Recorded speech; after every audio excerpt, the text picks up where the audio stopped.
పరికపల్ల Narahari Madhya Pradesh principal సెక్రటరీగా పనిచేస్తూ సామాజిక కార్యక్రమాల్లో తర్వాత భాగంగా ఎంతోమందికి సమాజ సేవలో భాగంగా అందరికీ కాలు అందిస్తూ వాళ్ళ ఆలయ ఫౌండేషన్ ఆధ్వర్యంలో ఎన్నో కార్యక్రమాలు చేస్తున్నారు.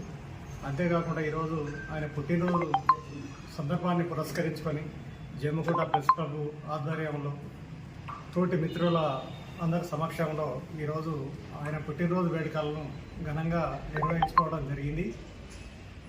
ఇలాగే ఆయన ఎన్నో పుట్టినరోజు వేడుకలను జరుపుకోవాలని మనస్ఫూర్తిగా కోరుకుంటూ ఆ భగవంతుని ఆయనకు అష్టైశ్వర్యాలు ఆయుర ఆరోగ్యాలు అందించాలని మనస్ఫూర్తిగా కోరుకుంటున్నాం.